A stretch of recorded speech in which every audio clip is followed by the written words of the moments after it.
Okay, so welcome everybody to this November meeting of our group, which seems a fairly small, intimate meeting today, but hopefully in this recording, anybody who's not able to come to the meeting is able to catch up with what we've been doing. And in particular, we're going to hear from Josie today, who's going to be telling us a bit more about what she's been doing. And I think that will spark many of us to think about her success, her progress, and what that means in terms of what we are thinking about or doing. So I think this is a meeting, I hope that's a bright spot. For many of us, it's wintry or autumnal, and a bright spot in our lives. There's lots of change and things going on in the world. So this is a little moment of a little island of peace and brightness, I hope. So welcome to the meeting. And Josie, if I can hand over to you to tell us what you've been up to. Thank you. Well, as you know, we've talked. Can you hear me well? Sorry Yeah, for the. yeah. Yeah, okay.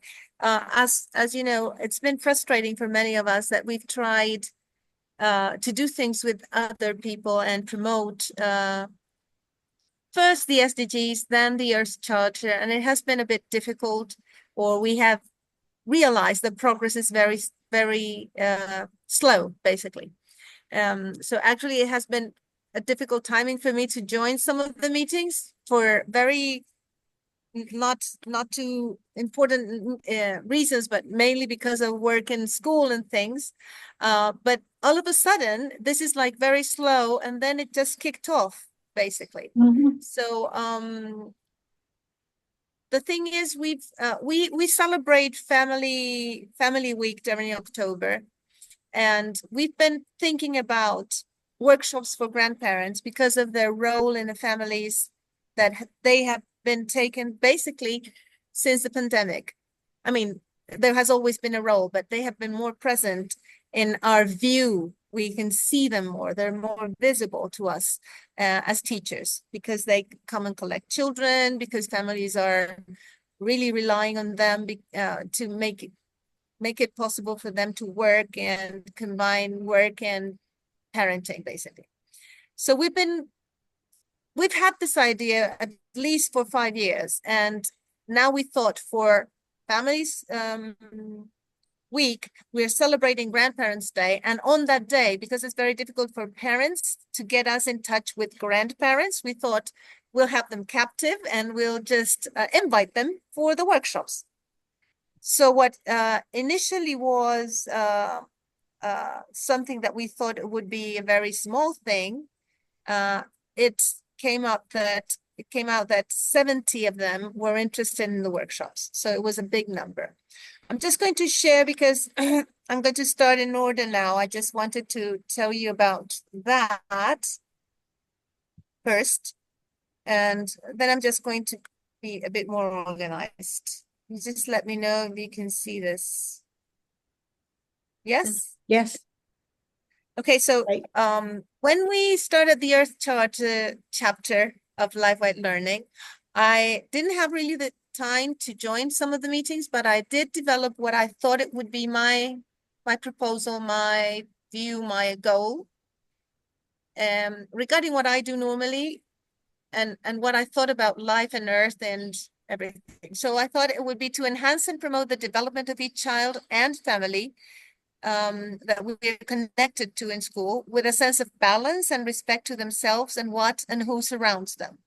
So the idea was to make this platform of being head in a school or being in touch with lots of families and children to help them develop this sense of balance for life, thinking about who surrounds them, because there's a lot of things regarding respectful bringing up children, which sometimes becomes into a disrespectful way for others, and respect lots for the small ones, but not respect for the rest of, you can care about the environment, but then they don't care about being respectful to others. So I thought that would be the focus.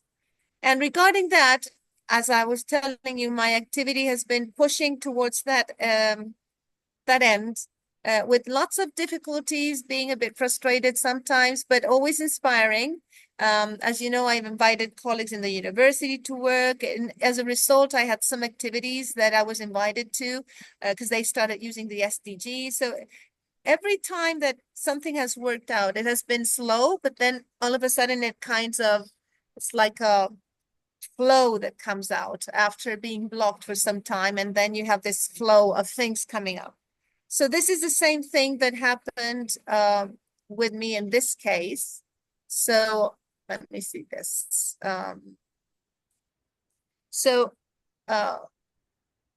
Wait, I'm just moving on towards that. So what's going on now? There's these two big actions that I think have been developed through this flow. One is the nativity play, which we normally do with some kind of meaning, some deep meaning or that would endure with children and with families. And in this case, what we thought is that we would use the nativity play to develop this idea of the greatest gift of all, which was Earth, basically. So to do that, we made up a story. The story is told. This is something that we do always with children. We tell the story, we make up a story around the nativity or it's some kind of value like that. So we made up a story of how creation came and how we went from Gondwana into the continents, and that each continent had its own gift, its own richness, and how each continent has its own culture, people, places, nature, animals, etc. So we have 5 groups of children. So it coincides with the 5 continents. So each one of the teams chose one of the continents and develop with their children everything around that continent with the children. Of course, the small ones that are, I mean, you may think that everyone is small. I'm talking about 2 to 4 year olds. So everyone's small, but there are smallers and there are olders. So the smallest ones, of course, will be led by the teachers regarding play and sing and music and some animals with a different perspective, much more teacher-led in terms of tell them about the animals, the places, some dances, etc. And if they grow up, as they grow old, we have 2 groups of 3 years old and 2 groups of 4 years old. They will be involved in choosing those animals, choosing what they're thinking about presenting as the gift of that continent. So as it develops, they also will choose the character that they will, after the story is told, they choose the character.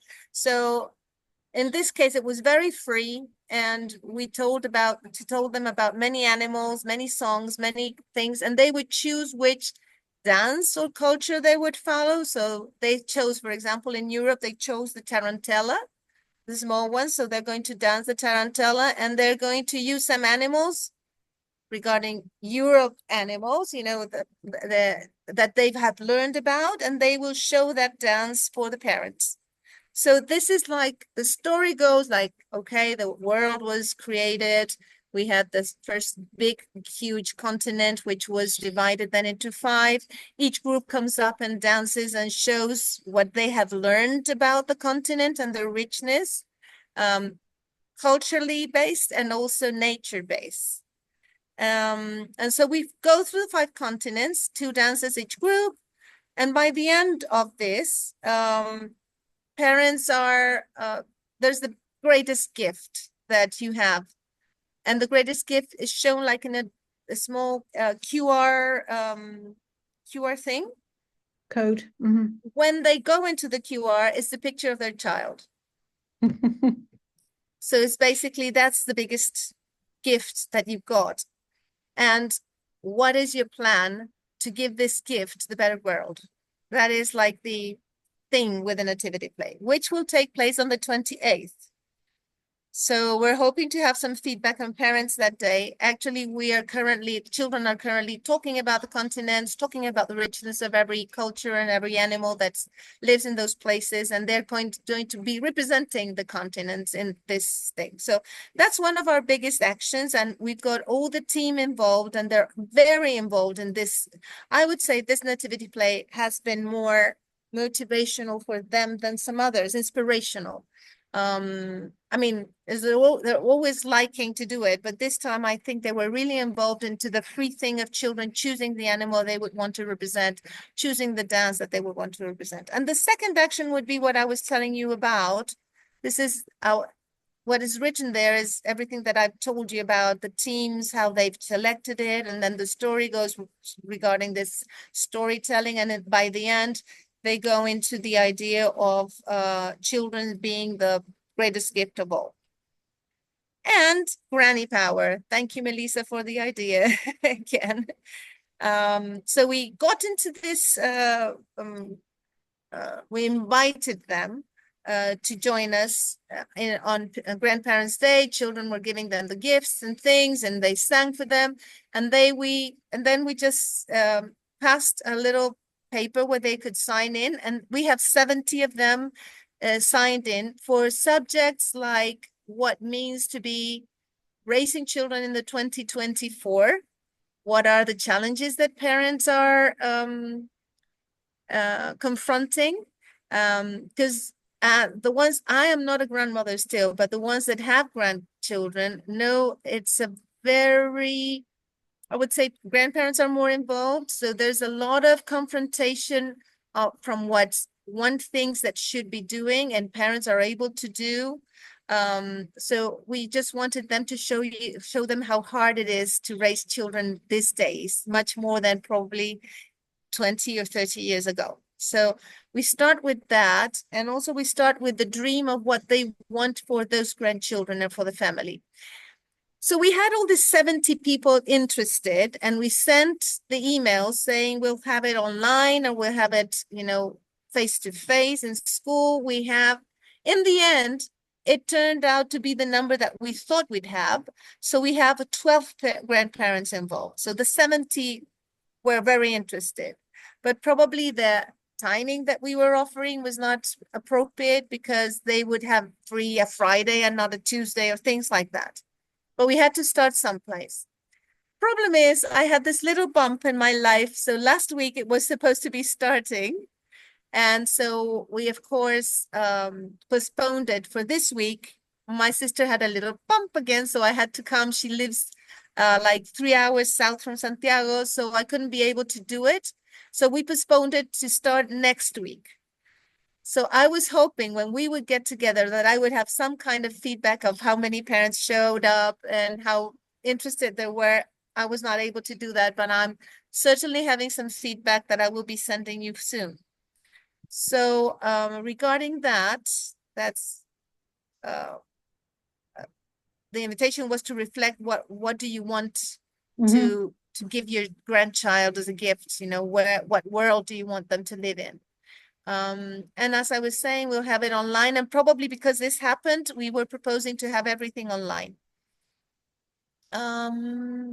So this is just the charter of how it has developed from 0 responses from families or colleagues to increasing response from colleagues particularly, and we're hoping for families as well.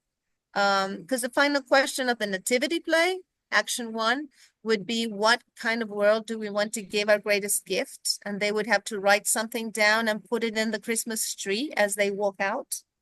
And we're hoping that it has some inspiration on what children have been proposing regarding the respect to earth, respect to others, empathy, blah, blah, blah.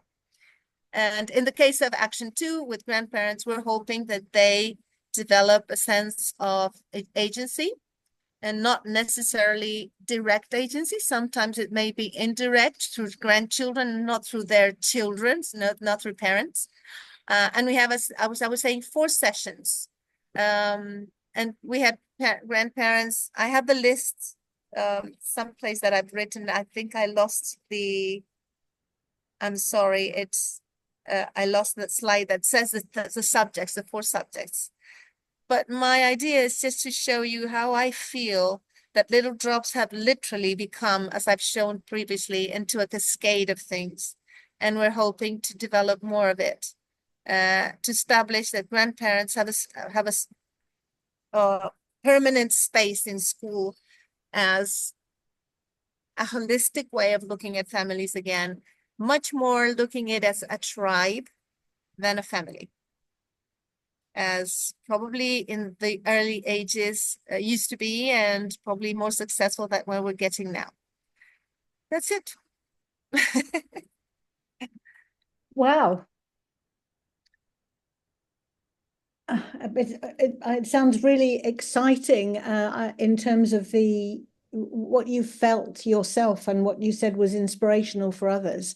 So a lot of work to do what you've been describing, but how thrilling to have those kinds of responses and for your own response to be so positive, perhaps even surprisingly positive for you. Absolutely.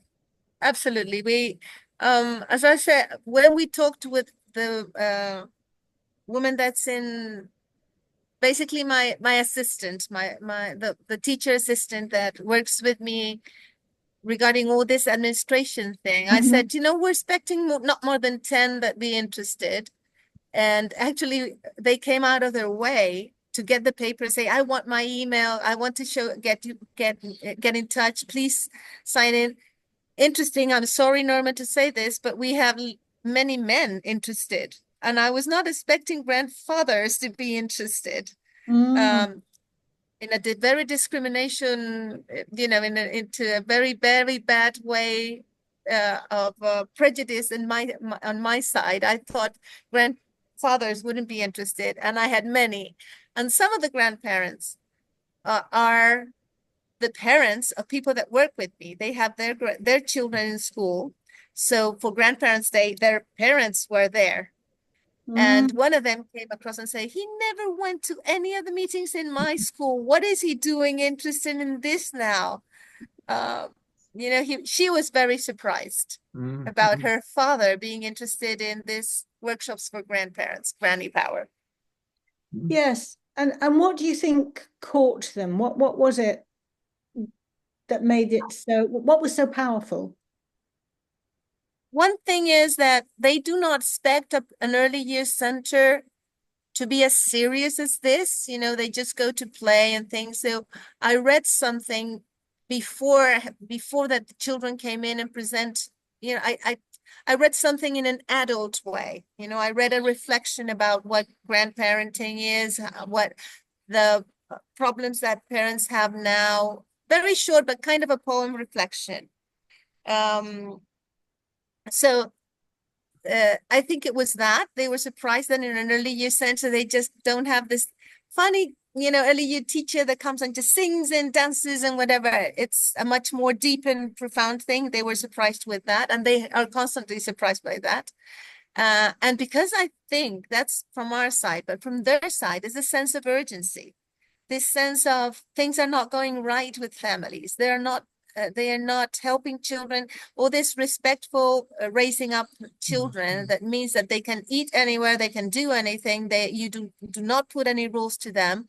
It's going too far, and it's in the end the first one gets all the rules, and the second one just parents are over here up to here, and they just don't want to hear anything, and they just leave children to do whatever without empathy, without respect to anything. So they come from this 0 to or 100 to 0 thing, 100% parenting, perfect parenting, never give anything that has sugar, anything that, very perfect parenting, but then forgetting the essentials. So I think the sense of urgency of the essentials of what means to be human, that doesn't go with what you eat, at what time you eat it, but it has to do with this sense of tribe, I think. So the sense of urgency on one side, and then our very professional approach to education, I think, was what urged them to participate.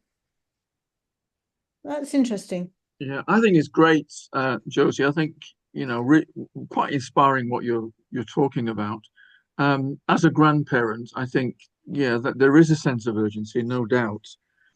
I think there's also a sort of feeling of inadequacy to be able to do very much about it, and particularly as the children get older. So I think you're capturing grandparents at the right stage, this very early stage in the life of a child where you have dreams and aspirations. Once the kid gets to say 12, 13, 14, into those, you've sort of, it's gone too far. You can't somehow turn the clock back and begin again, in a sense. So you are certainly engaging grandparents at the right time, I think, for what you're trying to achieve. And it would be really interesting to see if the dreams, because I guess grandparents might have a range of children, of their own grandchildren, from maybe from teens down to early years, 3, 4, and maybe they've already encountered this feeling that I have, that when the children get to this advanced age of 12, it's very difficult to do very much, really. They've already formed their characters. If they're not respectful, it's very hard then to turn the clock back to get them into a state where they can start appreciating how important it is to be respectful. Anyway, those are just comments, I think, in terms of reacting to what you said. Very interesting. I agree. I agree completely with the idea of being respectful. I mean, children, I mean, it's already difficult for parents to address any 12-year-old in the head. For grandparents, it's even more difficult. One of, in my mind, after this thing in the preschool, I thought going into city halls and offering this for grandparents that go into,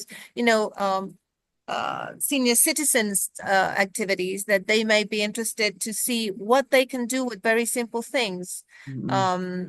Parents in here still would go like, or grandparents would say, oh, all this psychology thing and all this, specialists and all the things that they have to go and lessons and specialists it was a matter of just a couple of smacks and they would go out of, they would be concentrating again and they would get their good marks or whatever. That goes quite from the guts, isn't it? Like you've heard that, so you repeat it because you're desperate, because you don't have any tools, and because you already have an issue with the generation that you're trying to show that. So I thought to be a mediator, kind of showing like let's quite meet in the middle. Like there's things that grandparents are very right about, but there's also things that parents know that may be shown to grandparents in the right way, so that you can grasp the idea of, yes, it is effective if you smack the child and they'll stop doing whatever they'll do, but it doesn't mean that they won't do it when you're not around, for example. So things like that. And I have to say, I'm quite agreeable with kind of a pinch where they need it, but as a parent, not, you tend to get desperate for something sometimes, but there are much more techniques. And so one of the activities actually is the power of yes and the power of not yet. So when children say I can't, to use the yes, you can't, but not yet. You will be able to do something. And the power of yes, it's, can I have candy? Yes, but on Tuesday, instead of saying no, which is a classical in this stage, that we tend to say no to everything because they ask so many weird, not nice things. Interesting. The other thing I liked was the way you linked to what you were doing in 2021, and seeing it as an unfolding process, an unfolding emergent process, rather than, oh, we're just starting here. You're building on what has been. Yeah. And I guess we're all in a sense trying to do that, but I think you brought it out very clearly that there's slowness about it, and then there's sudden accelerations. And so that was one thing I took from yours, which I can see in some of the things I'm doing. And the other thing I like was this whole idea of scaling up, that you build on what you've done and you somehow get some multiplier effects in it. So, one person or a small group of people can then influence a lot of other people. And again, I think intuitively we know that that's the way it has to be, that you can't keep yourself, creating these environments where lots of people get involved in the sorts of things you want them to get involved. It's got to be people that you maybe infect with some ideas, picking up the ball and them infecting other people as well. And I think that sort of came across to me in your talk as a really profound principle that we have to design into any sort of project where we're trying to get increasing social engagement. Yeah, so that was another thing that came across. Can I add to that? I mean, Yes, Jenny. the thing that struck me, I've said it before, is this need for perseverance and resilience. And you must have been, I mean, I paid real tribute to you for achieving what you have done. The fact that you had 70 grandparents and then only 12, it didn't put you off. You continued to be motivated and to be enthusiastic. And I think it's the used to work with small children, we never see results. You know, when you work with a 2-year-old or a 3-year-old, you know that they may not even remember you. And then you find out that they come back to your preschool as a parent and they say, I remember what you say. And you go like, I had no idea. So I think it comes from that, Jenny. Yes, but I think you're being too modest, really. And what you're doing is you're setting expectations that haven't been set before, and you're getting at very young children enthusing them for learning, and that is going to be a lifelong experience. Mm. We are actually hoping that that's the way it goes. I did have a question though. I mean, it seems to me that you must have put in an awful lot of preparation for these tasks. Have you tried to quantify it at all? Quantify it? Did you say, sorry, did you say How much quantify? the preparation that you had to put in, the planning and research in I order think it's building up. Yes, yes. I think I always, as an academic, because that's my other role, I always forget to do that. And I'm trying to keep track on it through papers that we will get from parents that will be working regarding feedback and regarding their thoughts, to have this basically data that we could use in the end to do many things. One is to tell others that this is possible and this is what grandparents think, and the other is because I'm sure, and I've spoken to people that work in the area of family in the university, telling them that I would gather some information in case they would want to do some kind of research and follow up with that, and I would be very happy to, of course, help out on that, to build up the kind of information that we should be recollecting and gathering, and not lose any opportunity of having that feedback from parents in the case of the nativity play, and from grandparents in the case of workshops. So by the end, I know it's a very small, I mean, for the nativity play, it's 100 children. So we'll have at least 200 people answering no, not answering. We will have 200 people that would be possible that they would answer. Probably we would get 30% of those back. As what do you think this could be developed in your family? What kind of activities you could do? Not post in that way, but in a way that would be interesting for them to answer with children. Because despite the fact that it's our nativity play, we still have a couple of weeks after that with classes. So we're expecting to have some kind of feedback and get that information. And then on the other hand, for the second activity with grandparents, we'll have, if everyone shows up, we'll have at least 12 that will be interested, and we won't let them leave without at least answering a couple of little feedback that would be useful. I was also thinking about the amount of preparation you had to put in as teachers. Did you each take one continent and work on researching the wildlife, for example, in that continent, or how did you go about planning that? Yes, I'm very pro having.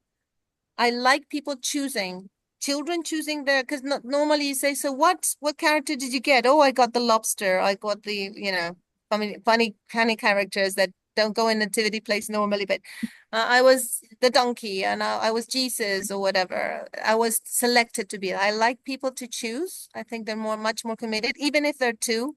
And I do the same thing with the team. So I made them choose first. And if they were too interested in the same one, well, we would just flip a coin or something or discuss why I would like it. And so that made people very involved in it. And some have some kind of roots in those continents. And I also did a very small list of things that would be interesting, so that in case they didn't think Africa was interesting, I would put some things regarding the place where life started, the first remains of human beings being human beings after monkeys, or that kind of stuff that maybe they don't thought about. And so that list would become something that, oh, yeah, I might be interested in that. And so they had to then go into research basically with children. Basically, they would say, well, this is our continent. What would be interesting for you to know about? And so we mentioned some animals or some things, and they would come back with telling their parents, and then they will come up with, oh, you know what? My dad is from I don't know where, or my dad went to China and he brought this. And so they would be interested because things would be meaningful for them. So it's literally a process, a very slow process, not just put together. We're doing the Tarantella. Of course, I know the Tarantella was because a couple of teachers liked it very much. So probably they put a lot of time in showing it, how interesting it was. But anyway, it was children choosing it because the teachers were really enthusiastic about it. So yes, it takes a whole unit, basically. So as you're saying, it takes teachers to be very involved, and then to propose things that are not basic for children. They must know much more about that continent that will make it more engageable for small ones. So it doesn't mean that they have to know the names of countries in it, but it does mean that the teacher has to do a lot of research regarding it.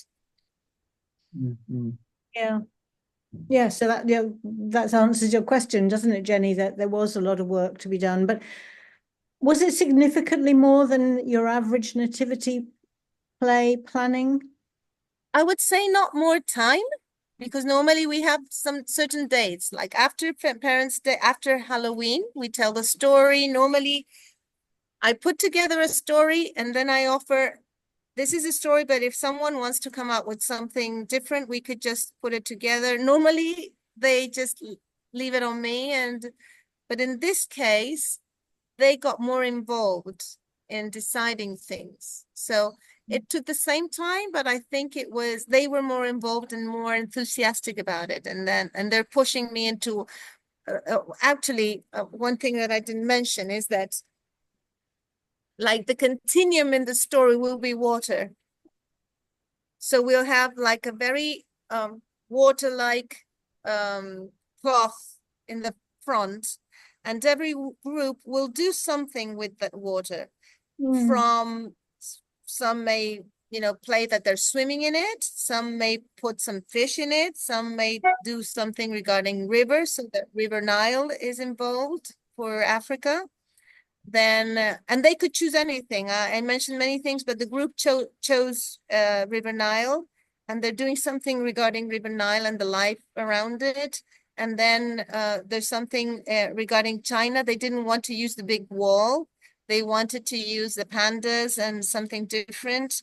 So it has taken the same time, but I can tell because of it's really intense the way they come to me like, oh, we don't have the water. We have to buy them the cloth for this and that. And so they're pushing back regarding, they're not just waiting, they're really involved in it.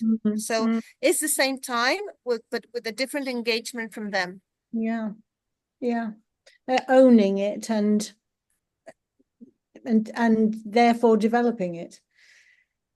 Can I come in now on story making, storytelling? I mean, this seems to me to be totally fundamentally profound to everything we're trying to do. So that resonates, all the things you've done, and I love the whole idea of the nativity play and the creation of story around that, and the way the children are being involved in it, and everyone's involved in it, and there's so many layers to the story. So basically what you're doing is creating a story that's lived, in a sense, through the building of the story, and then the telling of the story through the play. And I suppose when I look at what I'm doing, it's not dissimilar. And in a sense, so I was enthused by the idea of a biodiversity park, and we created a story. We told it through a video, with a narrative attached to that. But that was our story, if you like, to try and engage people across the area. But then everything that's done within this framework is a story.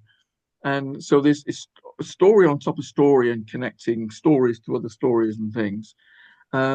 And so you might control the original story, the original narrative, but then it goes off on its own with everybody else involved telling their stories. And one of the things we're doing at the moment is, after, I suppose we started our project properly in March, is trying to create a magazine where people, just like we did with LifeWide, telling their stories as a way of celebrating what's been done, but also hopefully trying to inspire other people. So again, that's fundamentally all about storytelling. But the thing I wanted to just bring out a little bit is, I mean, children are very good at accepting the story and running with it and working with it. But when you get adults who have different agendas, which some of which might be antithetic to the story you're trying to tell, then, and I've had an instance of this very recently, if you make mistakes, then these stories are picked up, and then they become amplified in counter narratives, counter stories that, you know, are not lined up to what you want to achieve. So again, I'm just throwing that into the mix, that this whole idea of storytelling becomes very complex in the end, and there's stories that you want to be told, and stories ultimately you don't want to be told, that you want to downplay in some way. That's all I'm saying. It brings me to Karen Egan, isn't it? The storytelling idea, how anything can be interesting as you tell it in the right way, and how mythic education or mythic understanding for him has to do with this story idea. And I just came across a teacher that was saying, just focus in what you're teaching. So if you're teaching add and subtract, don't go into, or you're teaching science, don't go into the life of Edison. Go directly or how light was discovered. And I thought she was so wrong. It's all about humans. It's all about what they're doing and how interesting it is, and how they played football when they were small, and how they failed, and how they whatever makes it interesting. And that's how, for someone that likes maths, of course, adding and subtracting is enough. But you don't have that in everyone, so you need a story behind it. And I thought the magazine idea to tell stories that are successful, or that what you're doing is exactly the optimistic thing that we need, isn't it? That we need good story, good endings, even if they're small. Or we need the stories like Jenny said. You need the stories failures where things haven't worked out, but you pick yourself up, dusted yourself down, and had another go at it. So that is the human spirit in the end, which needs to be, you know, we can, if we try, if we keep trying, and don't give up. It's that sort of story, I think, that we need to tell, especially in this sort of area. And I thought that your bump last week, which, you know, the thing that life intervened basically, is also very common for us, isn't it? So it's not even just the effort you're putting into something that doesn't work quite as well. It's that something comes out of nowhere and stops you or stalls you or whatever. And as Norman says, picking up after that and not losing hope or faith or whatever it is in what you're trying to do, but sometimes having to do it differently because something is stalled. Yeah, I was also very interested in the idea of agency as well, because you found that lots of other people have gained agency, not just the children, but lots of other people around them, the teachers and perhaps the grandparents and perhaps the parents. that's what's been infected, hasn't it? This feeling that something can be done. And you find that in a way, this mediation, because, you know, families are composed by grandparents on one side and grandparents on the others. And we do know that there's this idea of, oh, mother-in-law, oh. So you know that normally there is a feeling of this not quite smooth relationship always. So some grandparents have asked me, oh, actually, I didn't say, but because I postponed it, there were two that they didn't see the email, so they just showed up. And we had a very small chat because I was on my way here. I was leaving school to come here again. And they said, we were talking about what the workshop would look like, 10 minutes or something like that. And they were saying, and do you tell this to parents then? Do you say the same things to parents? I said, well, that's the whole job we do every day. So in a way, it is a way to engage between generations that not normally talk fluently at this stage. So you also help the idea of tribe, get along in a better way in a world that is already very aggressive. You don't need aggressiveness from your tribe. Good. Yes, we've touched on such a lot of issues here, haven't we? Through the story of your progress and what's been achieved. It's had lots of resonance in lots of different ways. So, I mean, Jenny, I was interested in your thinking about the time taken and the effort and all of those sorts of things. And that's particularly when you stall or when there's a bump or you're frustrated because whatever you've done isn't progressing. It's finding the energy for that, isn't it? Well, fundamentally, we're back to motivation, aren't we? And commitment. And if you're deeply committed, I suppose you'll be resilient when the bumps arise. Yes. I mean, as Jose was talking there, I was just thinking, is there a point where you almost feel guilty? Jose, you've had a very big bump in your road at the moment. Do you feel in any way torn between your family responsibilities and pursuit of your professional and your other goals? Yes, and in a way, it also has to do with working in places that are very humanized. Because in my team, we've had different bumps and different people, and this time it was in my life. And the way they've reacted is actually one said, this is exactly what you said to me. You just go to your sister, and this is exactly what you would have said to me if it wasn't me in the case.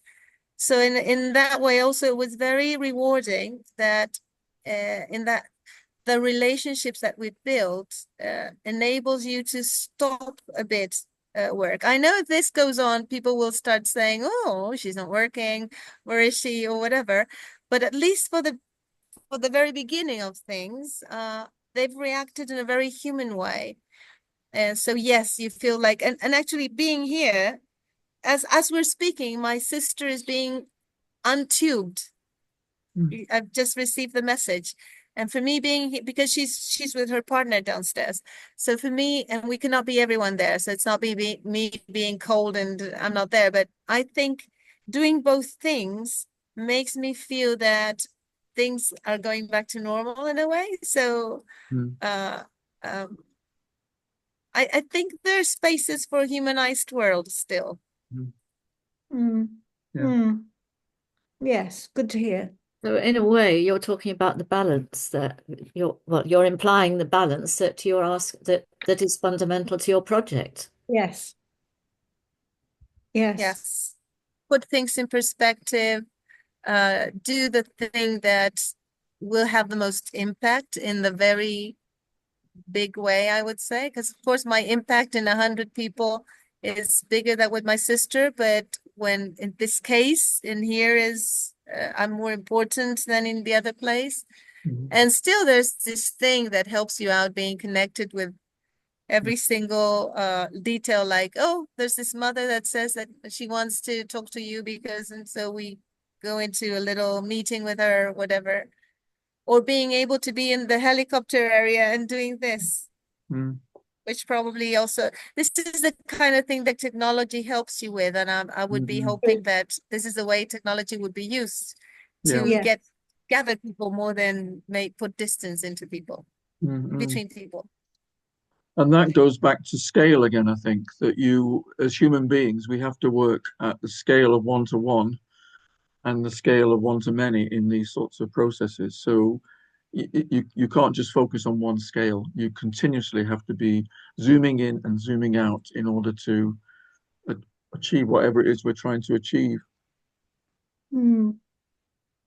Well, thank you, Josie. That's a nice way to put it. And there are many themes. Sorry? I mean, there are many themes, Josie. You've unleashed many lines of thought with your presentation, your story. It's been great.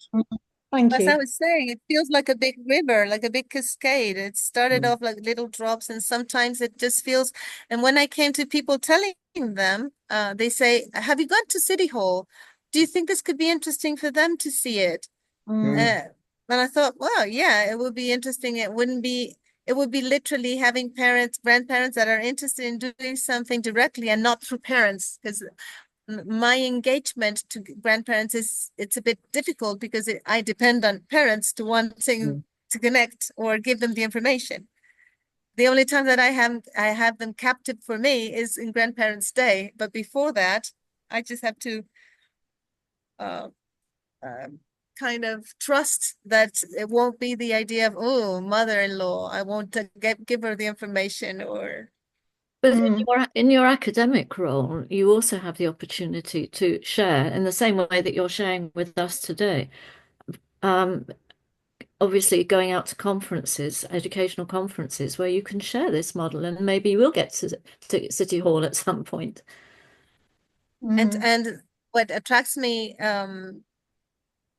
regarding that, Jenny, is that, I mean, I do have to get data together to be able to do that, because it's not just telling them a story, which is qualitative, but I need some data that being put together will be interesting for people in that area, in the academics. So I think I must really dedicate some time to gather some information.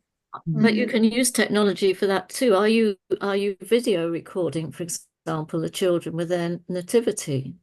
We are doing the process thing, not in the way that I would have now, looking, to the past, not in the way that I would have wanted to. One, because actually when the story was told, I was supposed to be the one that would be telling the story and guiding a bit the idea, but I couldn't because I was here. So my deputy, so to speak, helped me out telling the story, and she knew exactly what we wanted. But she was the one that was supposed to be recording while I was telling the story. So I missed a part of it. But I still can record, probably not record, but take some registry regarding, observation registering to get that what has been happening, and also asking the teachers to write down a bit what happened. Yes. Probably have some parents ask regarding this. But you could have children themselves speaking to cameras, saying what they did and Yes. what they feel about Yes, it. the 4-year-olds are absolutely able to do that. Yeah. Although people don't think they do, but they are. Can I just say one more thing, because we're coming to the end of our time now. So I've been looking at the Inner Development Goals, and we looked at them a couple of years ago in the work we were doing. And I think for the sort of project that you're doing, Josie, I think they're highly relevant. I think at the time we said, even in some of the small projects we were doing, we could see manifestations of all I think there was 23 skills, qualities, and we could see them. And certainly in a project which is substantial, like you're telling us about, then they are manifest. The whole range of manifest. We ended up with 25 of these little boxes. It's a matrix, really. And I think after your presentation today, I think we definitely need to add storytelling and story making in this matrix of qualities, skills, and attributes. Anyway, so that's just a thought there, and maybe we can return to these at a later date and see how they're reflected in the things that we're doing. But one of the boxes in this matrix is called mobilization skills, and there's very little information about that. But to me, doing the sort of thing we're trying to do is fundamentally about that. How do you create a vision? How do you create an inspiring story that mobilizes people, that gets people to want to be involved in this and actually do things? And I think it only came to me today as I was looking at it, but the whole blooming matrix in the IDG framework really is the overarching thing that the whole matrix fits into in some way. Anyway, those are just two thoughts I've had in response to your story. I could ask also teachers what made them be so pushy now, and regarding what I mean, because we've been doing the nativity play for 10 years already. This is the 11th one. So it would be interesting to know how they felt regarding a difference between the previous ones, what moved them regarding mobilization. Yeah, brilliant. Absolutely. Well, this meeting really has allowed us to look at in some depth. I mean, I'm sure you're skimming the peaks of the story. There would be a lot more you could tell us, but we've had the luxury of being able to listen and ask questions and hear your own reflections and what you've done and what you've achieved. So that's been brilliant. So thank you very much, Josie, for that. And maybe Thank you for being the ear. Not everyone wants to hear all this stuff. well, I'm sure there are people who'll be watching this recording who do also want to hear this. And I'm hoping.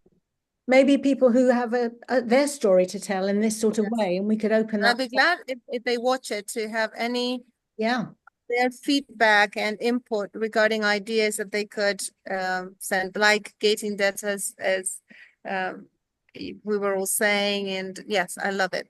So thank you for all the ideas. I'm hoping to put them in practice and let you know. I'm hoping that I'm able to go back to Santiago and do something about it. Thank you. That's great. So thank you, Josie. That was brilliant. Yes.